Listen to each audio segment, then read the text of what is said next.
Hello student, welcome to my YouTube channel. हम cover कर रहे थे 11th क्लास की फिजिक्स में पार्ट सेकंड, जिसमें हमारा चल रहा था फ्लूइड प्रेशर। और इसमें लेक्चर 3 हम कंप्लीट कर चुके हैं। आज का हमारा लेक्चर होगा 4 और इसमें हम कवर करेंगे आज numerical based on fluid pressure. यहाँ फ्लूइड प्रेशर में हमने 2 या 3 फार्मूले ही स्टडी किए हैं अभी तक, जिसमें प्रेशर का फॉर्मूला आता है और गेज प्रेशर आता है। प्रेशर का एक फॉर्मूला है P इक्वल एफ अपॉन ए, दूसरा है P इक्वल एच रो जी, जहाँ H हाइट हो जाती है, रो डेंसिटी हो जाती है और G हमारा ग्रेविटेशनल एक्सेलरेशन हो जाता है। ठीक है। और जो जो थर्ड था वो था गेज प्रेशर वाला, जो H रो जी इक्वल है P डैश माइनस पी ए। ठीक है, चलिए न्यूमेरिकल देख लेते हैं आज के।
न्यूमेरिकल स्टार्ट करने से पहले मैं फॉर्मूले बता दूं। जो फर्स्ट फॉर्मूला आएगा वो हमारा प्रेशर का आएगा, P इक्वल एफ अपॉन ए। ठीक, इसे हम एम जी अपॉन में पाई आर स्क्वायर भी कर सकते हैं अगर कोई ऑब्जेक्ट वो सर्कुलर हो जाए, गोल वस्तु हो जाए। ठीक है।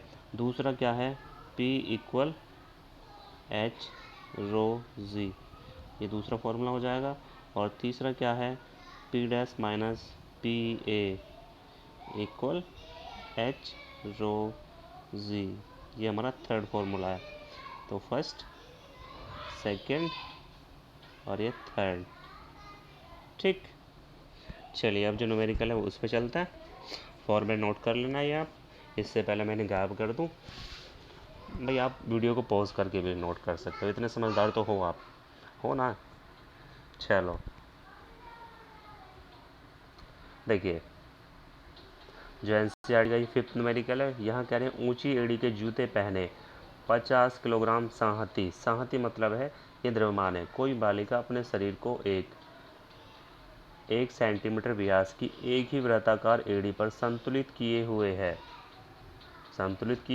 क्षैतिज फर्श पर एड़ी द्वारा आरोपित दाब पूछा है। तो न्यूमेरिकल करने का सबसे पहला तरीका होता है कि हमारे पास में क्या क्या चीज़ें हैं, तो वो चीज़ें हम नोट कर लेते हैं। सबसे पहले हमारे पास में द्रव्यमान है, स्मॉल एम 50 किलोग्राम हो गया। अब यहाँ व्यास की बात हो रही है, ये व्यास है, यहाँ व्यास की बात हो रही है, तो व्यास क्या हो जाता है, 2r हो जाता है। 1 सेंटीमीटर r लेंगे तो 0.5 सेंटीमीटर हो जाएगा। सेंटीमीटर को मीटर में लेके आए तो 10⁻³ से इंटू कर दी हमने, क्योंकि हम क्या पढ़ते हैं, नहीं -2 से करेंगे। पॉइंट इधर लाए, ये वाला पॉइंट, तो 5 है इसलिए -3 हो गई। हम क्या पढ़ते हैं, 1 मीटर 100 सेंटीमीटर के इक्वल होता है। इसे हम 1 मीटर इक्वल 10⁻² सेंटीमीटर लिख सकते हैं। और जब 1 सेंटीमीटर की बात होगी तो ये क्या आएगा, 1/100 10 स्क्वायर। और जब ये ऊपर जाएगा तो 10⁻² हो जाता है ये मीटर।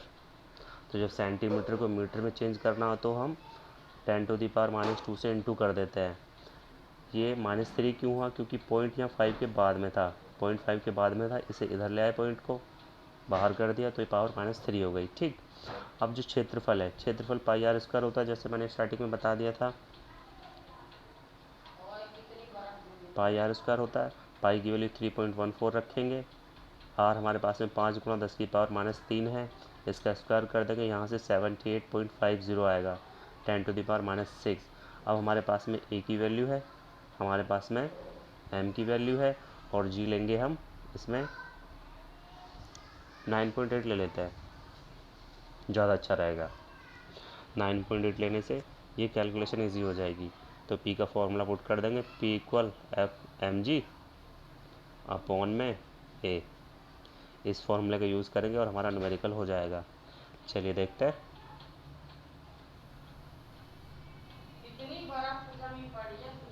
ये देखिए, P इक्वल एफ अपॉन ए इक्वल एम जी अपॉन में ए।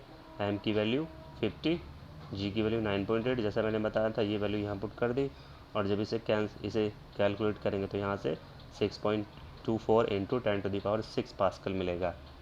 ठीक है, नोट करिए। इसके बाद 6 पे चलेंगे, न्यूमेरिकल नंबर 6।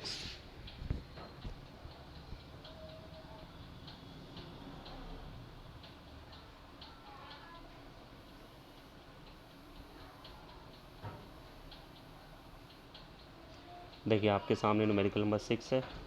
यहाँ कह रहे टॉरिसली के वायुदाब मापी में पारे का उपयोग किया गया। पास्कल ने ऐसा ही वायुदाब मापी 984 kgm की पावर -3 घनत्व की फ्रेंच शराब का उपयोग करके बनाया। सामान्य वायुमंडलीय दाब के लिए शराब स्तंभ की ऊंचाई पूछी है। शराब स्तंभ यानी कि यहाँ पे हाइट पूछ ली हमसे।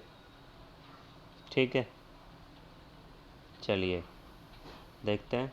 तो द्रव में उत्पन्न दाब क्या होता है?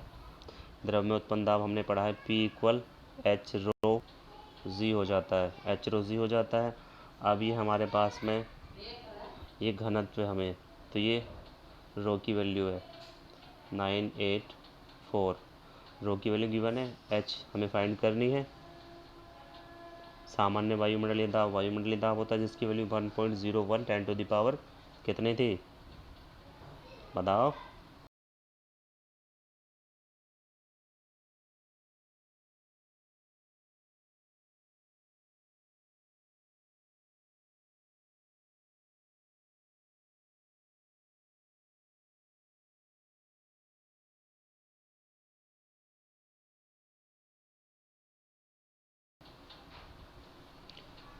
देखिए, एच हाइट हो जाती है, रो घनत्व होता है, जी गुरुत्वीय त्वरण होता है, और वायु दाब जो होता है 1.013 10⁵ पास्कल हमारा वायुमंडलीय दाब होता है। घनत्व 984 है, एच की वैल्यू निकालनी है। तो यहाँ से इस फॉर्मूले का यूज़ करके एच इक्वल करेंगे हम पी अपॉन में रो जी रख देंगे। इसे कैलकुलेट करो, आगे की वीडियो बाद में देखना ईमानदारी के साथ में।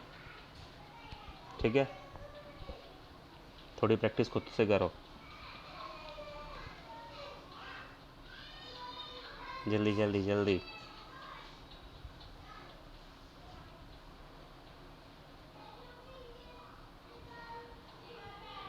जब न्यूमेरिकल करते हैं तो एक चीज़ और देखते रहते हैं हम कि सारी चीज़ें एम के एस में हो हमारे पास में। एम के एस मीटर, किलोग्राम और सेकंड। ठीक है, कोई भी अगर अलग होता तो उसे चेंज कर लेते हैं। चलिए आगे चलते हैं। फॉर्मूला लगाया, एच इक्वल पी अपॉन रोजी, पी की वैल्यू रख दी, रो की वैल्यू 984, जी की वैल्यू 9.8, और जब इसे कैलकुलेट करेंगे तो यहाँ से मिलेगा हमें 10.5 मीटर। 10.5 मीटर ये आंसर हो जाता है। ठीक है, चलिए दोनों न्यूमेरिकल हो गए आपके। एक और देखते हैं, क्वेश्चन नंबर 7।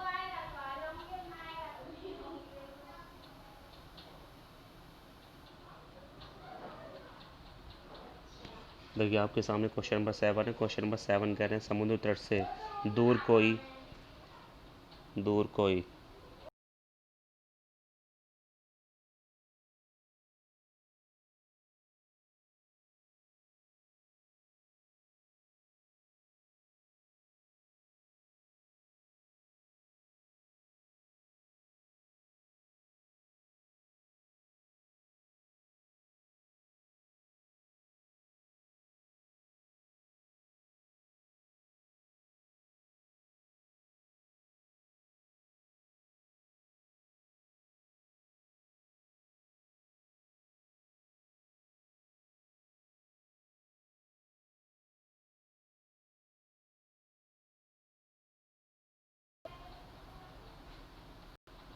देखिए 7 में कह रहे हैं समुद्र तट से दूर ऊर्ध्वाधर संरचना 10⁹ पास्कल के अधिकतम प्रतिबल, पास्कल आ जाए या न्यूटन पर मीटर स्क्वायर आ जाए तो वो दाब हो जाता है, दाब।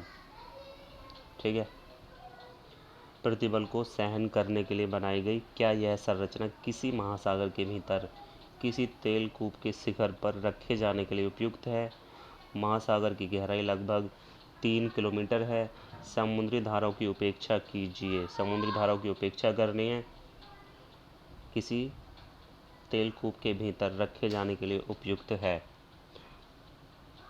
तो यहाँ हमारे पास में दाब है, यहाँ हमारे पास में हाइट है। ठीक।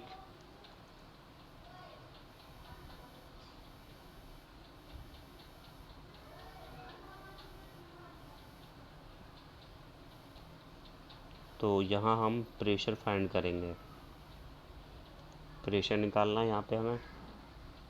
तो समुद्र की गहराई 3 किलोमीटर, इसे किलोमीटर को मीटर में चेंज कर दिया, 1000 से गुणा कर दिए। घनत्व, जल का घनत्व 10⁻³ होता है, 10⁻³ होता है।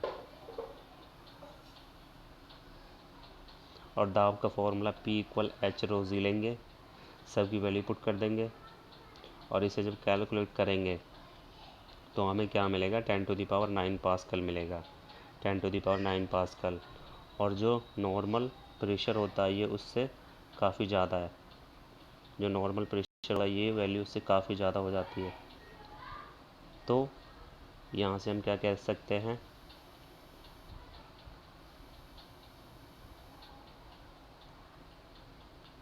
कि अतः यह संरचना महासागर के भीतर किसी तेल कूप के शिखर पर रखे जाने के लिए उपयुक्त है, क्योंकि संरचना ज़्यादा प्रेशर सहन कर रही है। ये नॉर्मली प्रेशर होता है, ये वाला ये नॉर्मली प्रेशर होता है, तो इससे ज़्यादा प्रेशर सहन कर रही है तो वो रखे जाने के लिए उपयुक्त है। अगर इससे कम आता तो संरचना उपयुक्त नहीं होती। ठीक। अब जो न्यूमेरिकल नंबर 8 है वो बेटा आपको अपने आप से करना है, ये आपका होमवर्क है, आपके सामने है। किसी द्रव चलित ऑटोमोबाइल लिफ्ट की संरचना अधिकतम 3000 किलोग्राम संहिता की कारों को उठाने के लिए की गई बोझ को उठाने वाले पिस्टन की अनुप्रस्थ काट का क्षेत्रफल 425 सेंटीमीटर स्क्वायर है। छोटे पिस्टन को कितना अधिकतम दाब सहन करना होगा? या दाब निकालना सीधे सीधे। ठीक, कर लोगे आप? चलिए कर लेना। चलो फॉर्मूला दिखा देता हूँ, फॉर्मूला कौन सा यूज़ होगा, क्या क्या यहाँ है, पर नहीं है। चलो अच्छी बात है, इस PDF में ही नहीं है तो आपको अपने आप से ही करना पड़ेगा। Thank you very much.